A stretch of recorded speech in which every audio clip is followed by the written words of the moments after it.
let's talk about this one. So, big up to Blue Clouds TV, who dropped $5 super chat. Says, big up to you, brother.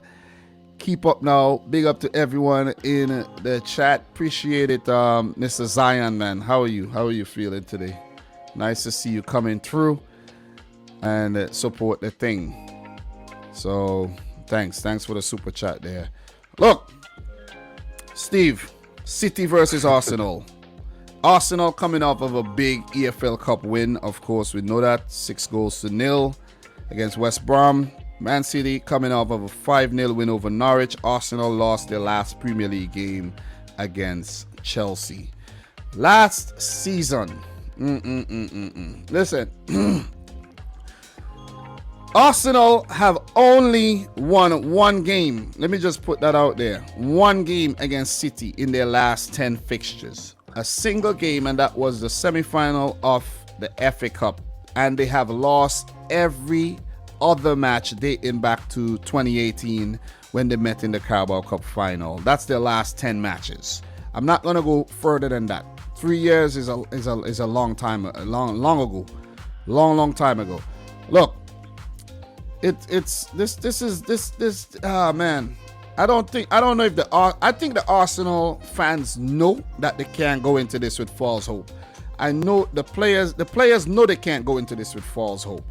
The game against West Brom was a good morale boost, but again, you can't go in with false hope.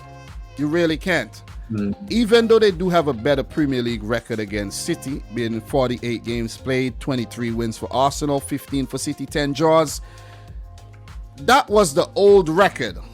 City has been dominating for a very, very, very long time against Arsenal. Total dominance. And we could go back to as I said, the 2017-18 season. One win for Arsenal. It's very, very one-sided. Two big teams, but very one-sided. I actually wanted to make a combined 11 for these two teams, man. I can't. Manchester City everywhere. Listen, no Arsenal player could get in. Even though I want to put maybe Kieran Tierney as the left back, might as well just put Joao Cancelo as the left back. Aubameyang would have been the striker right now, but yeah, he hasn't been playing well in the Premier League. So, Dominic, that's how you know it's rough. When a team that does not have a proper striker at the moment still has their striker over Arsenal, that is rough. I've been hearing things that Man City wants to sign Aubameyang. Listen, I think Pep might be able to get the best out of him if he does go to City. I think that'll be, but he would most likely would have to cut down his wages. I don't know if he's going to want to do that. But Aubameyang, I don't know. He needs to get his scoring boots on in terms of the Premier League, man. Not bullying West Brom. I always mix up West Ham and West Brom. I don't know why I do that. But I did that all last season. Look, Steve, fuck, I keep calling you Steve, man. Finn. It is what it is. Finn, talk. I don't know, man. Steve, get out the chat. Steve, get out. Look, I'm only kidding, but look, Finn. Talk to me about your initial. Just give me your initial thoughts on this fixture. Once again, reference to earlier, I think it's going to be a battering. I cannot see Manchester City lose to what has essentially been a mid-table Premier League team for 2 to 3 years now. I mean, it's been horrific. As you said, yes, maybe the numbers over the entire meeting between these two teams would tell a different story. But don't forget, for majority or like half of the Premier League's existence, Manchester City weren't a top club. They weren't a top club. They've changed things around. I would widely consider them on their day the best team in the world. Where Arsenal, I don't know when last I can say I considered them in the top 10 teams in the world. And I think looking at them, the way they've played, the way they've struggled, the players they're missing through injury, they don't have their big man, Ben White. There's so many players obviously at risk. Yes, they've got the likes of Martin Odegaard in, which obviously huge for them. But at the end of the day, it is a team with a lot of young players, lots of experience. I think this team can go somewhere if it grows its players properly. But Manchester City, a team with some of the world's best players in every position versus a growing team, I'm going to have to just say Manchester City look a mile stronger.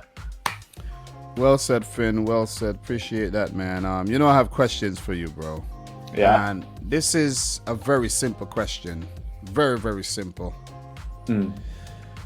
What is the biggest problem at Arsenal Football Club at the moment? I don't think that Arteta puts forward the right team for the opponents. He doesn't play to the opponents, in my opinion. I think we saw that in the opening game versus Brentford, for example. Obviously, the likes of Bukayo Saka was available to play, yet they put Martinelli as a left midfielder, kept Saka on the bench. I just don't think that Arteta's got enough experience as a manager before he got into the Arsenal gig. Yes, obviously he worked with Manchester City, but I think he should have started somewhere smaller. I don't think Arteta plays to his opponent. So what's the problem? Arteta. You basically saying Arteta is the problem. I'm saying Arteta is the problem. Just wanted to make that clear. Look, as I always say, man, in the past, if you are the manager of a company, you work, that's your job title, and things are going down the drain, basically just things are not going right, the first person who they're gonna blame? The manager. You're in charge of your workers, you're in charge of the operation. If the results are not going in favor of the team, you gotta blame the manager. You would want to blame the players, but don't point to the players. The players are going out there to do their thing, or maybe the players are not playing to the manager's instructions. Maybe there's too many instructions from the manager, because if you watch Mikel Arteta on the sidelines, right, he's always micromanaging. Just stop. He's always. You see Pep sit down, Pep is just watching the game. Sometimes he's sad, sometimes he's just, just chilling, thinking about what he's going to do. You could see Brendan Rodgers, he's always writing down something. Jurgen Klopp, when the time comes, maybe if you're really behind or whatnot, you could be. But Mikel Arteta is always like pointing like a freaking crossing guard. He's always That's a lack of trust. I don't know why he does that. And his 11s, man, very, very suspect, the kind of 11s he pick. You see what I'm saying? Because I don't know, man. I really don't know. I'm actually in the process of getting a big Arsenal fan on the channel to actually get deeper into the issues at Arsenal. But Finn, I think we could only scratch the surface right now. We really don't have the time, because I think it's a longer list. I think it's actually more than Arteta. I think it's more than Arteta. I think it's a lot of bad business being done, man. But listen, do you know that what's his name? I think his name is Yusuf Benasser. I think it's Benasser, the Algerian that won the best player of the tournament back in the AFCON 2019. He plays for AC Milan, highly rated. Do you know he was once an Arsenal player? No, I did not know that. Oh, a lot of people don't know that. Serge Gnabry. You see what I'm saying? Yeah, I know that. And I'm only putting these little names out. The list goes on. Arsenal Football Club does the worst business out there. They've already spent 100 million plus euros. And to be honest, I don't think these are signings that actually gonna move the needle. It might actually move the needle backwards. You see what I'm saying? Because I really don't see Ben White and Odegaard making a difference. I don't see Aaron Ramsdale making a difference at Arsenal for sure. They needed more impact signings, and I don't know if the club's not that attractive anymore. I know Arsenal fans might say, "Oh, we're attractive. Look at who we signed." It's just my opinion. I think they're doing the wrong business. They signed Willian. They want to get rid of him now and everything. They signed David Luiz. Look at the moves that they're making. Socrates, all those players gone. Yeah, there's so many players, man, and there's still so many players that's at the club who does not belong at the club. Kolasinac, all these players. Lucas Torreira just left. You have Guendouzi still out on loan. There's William Saliba brought in and then he's not being used. There's a Cedric deal. Yeah. Listen, there's Joe Willock being sold. There's Ainsley Maitland-Niles not really getting the game time and being sent out on loan. I can literally go on and on and on, but I won't. We're going to move right on. Look, man. Look. Question again, hot seat. As a Manchester United fan, how do you feel about Man City's success over the last 8 seasons or so and Man United's lack thereof? Once again, it's a tricky thing because it's something we've brought up multiple times about money, for example. I think lots of people would get offended by money, but money is a part of modern day football. Saying that Manchester United have spent money, just like Arsenal, has been bad business. Linking those two subjects together, Alexis Sanchez for Mkhitaryan didn't end up working. We've spent big bucks on players who Paul Pogba, yeah, sure, why not? Paul Pogba. Wait, let me interrupt you. You just said Alexis Sanchez and Mkhitaryan, 2 players who was at Arsenal Football Club. Exactly. You see where? Come on. Oh man, continue. I don't mean to cut you off, Finn. I really don't mean to cut you off, but continue. Yeah, exactly. Like, we spent a lot of money on players that just don't tend to deliver. I mean, Fred, I'm pretty sure, is our over £40 million player. Obviously, Paul Pogba now picking up on numbers. He's looked good in the first 2 games of the season, but for a long time wasn't a player United. I think United have had bad business. And in terms of United versus City, would I say Manchester City are the better team compared to Manchester United over the last 10 years? Without a shadow of a doubt, Manchester City have been the better team. I would have loved to have the success that Manchester City have had. I personally think that if this continued for another 10 years, you could really, without a doubt, put Pep Guardiola as the best Premier League manager of all time. The things that he's achieved, winning silverware 2 to 3 trophies almost season in, season out, that is the marks of the greatest manager of all time if he continues like that. And as a Manchester United fan, we've made horrible business over the last few years. I mean, there was a long stage where our backline consisted of an out-of-form Luke Shaw with Phil Jones, Chris Smalling, and Ashley Young converted from a winger. I mean, Manchester United have made some horrible decisions over the last few years, and I mean, they've struggled in the post-Fergie era, and that is why Manchester City have been the better team. They've made the correct decisions. Yes, money was a part of it, but money is now a part of football. You have to accept that. Yeah, I actually think the think tank over at Man City are light years ahead of the one over at Manchester United. And I don't know, man. I think the only thing that could save Manchester United right now is Sir Alex Ferguson coming out of retirement for 1 or 2 more seasons. You know, pull a Oscar Tabarez. You know, Oscar Tabarez, a Uruguayan manager. He's like 74, 75, still managing. Pull a Tabarez and just sit in the dugout inside of a bubble so that you know you're good, because you know he has health issues and things like that, and manage the team. That's the only way you guys might actually win a major piece of silverware, because winning the Europa League, that alone for the last several seasons is just absolutely poor. It's shambolic.